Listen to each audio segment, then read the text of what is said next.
By late May 1982, the conflict in the South Atlantic had entered a decisive phase. Argentina still held the Falkland Islands, but British ground forces were moving steadily toward reclaiming them. Control of the surrounding seas, and more importantly, the airspace above had become critical. Whoever dominated the skies would dictate the pace of the war. To protect British troops ashore, two warships were positioned forward of the main fleet, HMS Coventry and HMS Broadsword. Together, they formed a defensive screen designed to intercept Argentine aircraft before they could strike landing forces. Coventry carried long-range Sea Dart missiles, optimized for high-altitude targets. Broadsword, by contrast, was equipped with the shorter-range but highly precise Seawolf system, intended to deal with aircraft that slipped through at low level.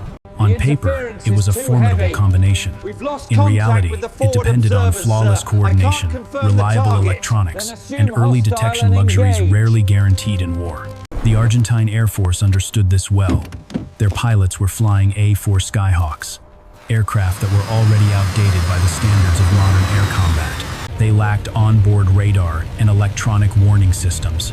Every approach would be flown blind, relying on timing, terrain, and nerve. Survival depended on one principle above all others: stay low, no matter the risk. Geography offered a narrow advantage. The rugged contours of Pebble Island created a natural radar shadow. By flying beneath the radar horizon and using the island as cover, Argentine pilots could approach undetected until the final moments. But this tactic came with its own dangers. At such low altitude, there was no room for evasive maneuvers, no time to recover from mistakes, and no margin for mechanical failure. As the Skyhawks crossed into British radar range, tension rose aboard the ships. Warnings from special forces indicated increased Argentine air activity, but no one knew exactly where the next strike would fall. On Coventry's bridge, Captain David Hart-Dyke maintained a state of constant readiness, aware that once targets appeared on radar, decisions would have to be made in seconds. For the Argentine pilots, the situation was even starker. They were committed now, skimming over the sea with bombs slung beneath their wings, knowing that advanced missiles waited ahead. Turning back was no longer an option. The opening moves had been made, and both sides were moving inexorably toward a confrontation that would test not only machines and tactics, but the limits of human judgment under fire. The first warning came suddenly. On the radar screens aboard HMS Coventry, 4 contacts appeared, bearing down from the southwest. The tension on the bridge sharpened instantly. This was no drill. These were hostile aircraft, approaching fast and low. Moments later, the contacts vanished. As the Argentine Skyhawks slipped behind the rugged contours of Pebble Island, they disappeared from British radar coverage. For Captain David Hart-Dyke, this was the most dangerous moment of all. He knew exactly what it meant. The island was now too close. Coventry's Sea Dart missiles, designed for long-range, high-altitude targets, had a minimum engagement distance. If the aircraft stayed low, there would be only one narrow opportunity to fire, if that. Hart-Dyke immediately contacted HMS Broadsword. Broadsword's Seawolf system was optimized for close-range defense and was supposed to be the answer to precisely this kind of threat.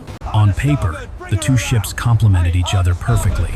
In reality, they were about to discover how fragile that balance could be.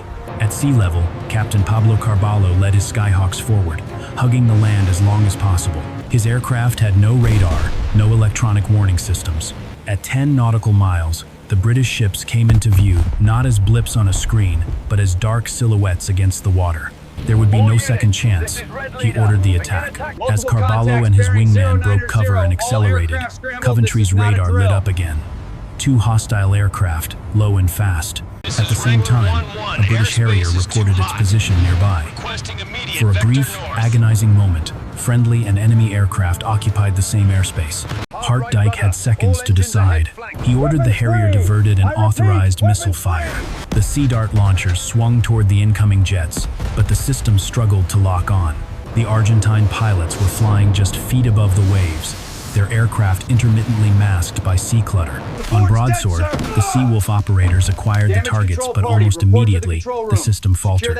The radar briefly interpreted the 2 aircraft as a single contact.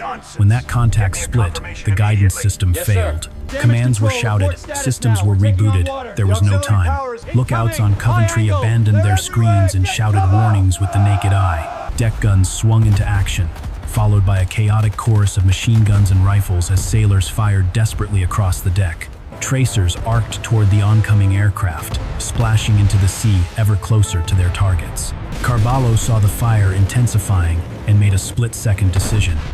He broke away from Coventry's guns and shifted his attack toward Broadsword. Two 1,000-pound bombs fell from his aircraft, skipping across the water like stones. One fell short, the other struck Broadsword, tearing through the ship but failed to explode.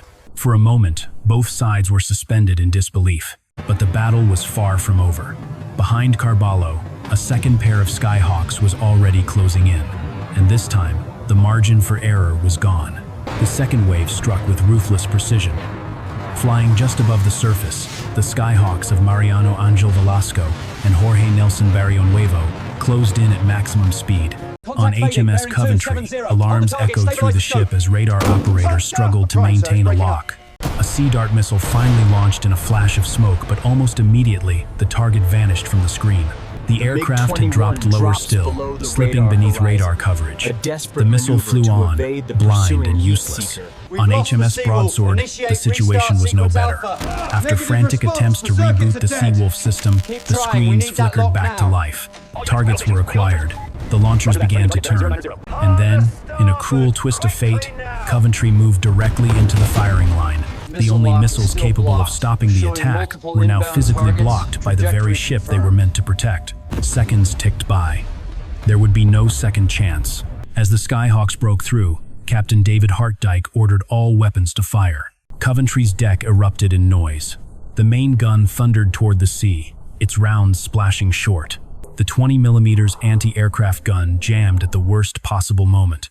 Sailors abandoned procedures and opened fire with rifles, standing exposed on deck, firing at aircraft closing at hundreds of knots. From his cockpit, Velasco saw the ship fill his windscreen. He squeezed the trigger, raking Coventry's deck and superstructure with cannon fire. Then he released his bombs. They struck the hull with a dull, hollow impact, no explosion. For a brief, terrifying moment, it seemed the ship might survive. Men began to rise from cover, stunned and confused. Damage reports crackled over the intercom, unfinished sentences hanging in the air. Then the bombs detonated. Two massive explosions tore through Coventry's hull. One ripped open the ship beneath the bridge, destroying the computer room and engulfing the operations center in fire. The second exploded in the forward engine room, knocking out power and propulsion in an instant. Smoke, flame, and debris filled the passageways. The ship began to list heavily. Hart-Dyke regained consciousness amid chaos and screams. Fighting his way through smoke-filled corridors, he emerged onto the open deck to find not panic but discipline. The crew executed their training with grim professionalism. As the last sailors abandoned ship, Hart-Dyke remained behind. Only when all others were clear did he step into the final raft, watching his command burn and capsize behind him. 19 British sailors lost their lives that day. 170 survived. All Argentine pilots returned safely to base. It was a devastating tactical victory, but one that would not change the outcome of the war. The sinking of HMS Coventry sent shockwaves far beyond the South Atlantic. For naval analysts in the United States and across NATO, this was not just a battlefield loss, it was a warning. A modern guided missile destroyer, equipped with advanced radar and surface-to-air missiles, had been overwhelmed by aircraft designed decades earlier. From an American perspective, the implications were immediate and unsettling. The engagement exposed a critical vulnerability in naval air defense, low-flying attackers exploiting radar blind spots and minimum missile engagement ranges. Systems like Sea Dart, optimized for high-altitude threats, struggled when faced with aircraft hugging the sea surface. Even Seawolf, technically capable and well-designed, proved vulnerable to system failures, coordination errors, and the chaos of combat. For U.S. Navy planners during the Cold War, the Falklands became a real-world laboratory. Analysts studied the battle closely, recognizing that American carrier groups and surface fleets could face similar threats from low-cost strike aircraft armed with unguided bombs or anti-ship missiles. The lesson was clear. Technological superiority alone did not guarantee survival. Integration, redundancy, and close-in defenses mattered just as much. In the years that followed, this realization helped accelerate the adoption and refinement of close-in weapon systems, such as the Phalanx. These systems were designed as a last line of defense, fast, autonomous, and brutally simple, precisely to counter the kind of low-level attack that had doomed Coventry. Doctrine evolved as well, emphasizing layered defenses, tighter ship coordination, and improved command and control under stress. Globally, the battle also reshaped perceptions of air power. Smaller nations saw proof that courage, terrain, and tactics could offset material disadvantages. Larger powers were reminded that even limited wars could produce lessons with strategic consequences. The Falklands War, often viewed as a regional conflict, quietly influenced naval thinking from Washington to Moscow. Yet perhaps the most enduring lesson was human rather than technical. On both sides, victory and loss hinged on split-second decisions, imperfect information, and the relentless pressure of combat. For American audiences, the story of Coventry became a sobering case study, not of failure, but of the unforgiving reality of modern warfare, where even the best prepared forces can be undone by a single gap in the defensive shield. When the smoke finally cleared over the cold waters of the South Atlantic, the battle was over, but its meaning was only beginning to take shape. HMS Coventry lay capsized and burning, a stark silhouette against the gray horizon.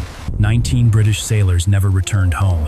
170 others survived, saved by discipline, training, and the calm professionalism that emerges only under the harshest pressure. For Captain David Hart-Dyke, the moment carried a weight that words could never fully capture.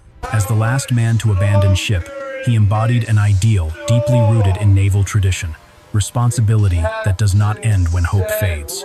There was no triumph in survival, only duty fulfilled and loss endured. On the other side, the Argentine pilots returned safely to base. They had achieved what few believed possible. Flying outdated aircraft with minimal support, they had penetrated one of the most sophisticated naval defenses of their time. Their success was real, hard-earned, and courageous. Yet it also carried a quiet irony. This dramatic tactical victory did not alter the course of the Falklands War. Within weeks, Argentina would lose the conflict, and the islands would return to British control. This is the enduring paradox of modern warfare.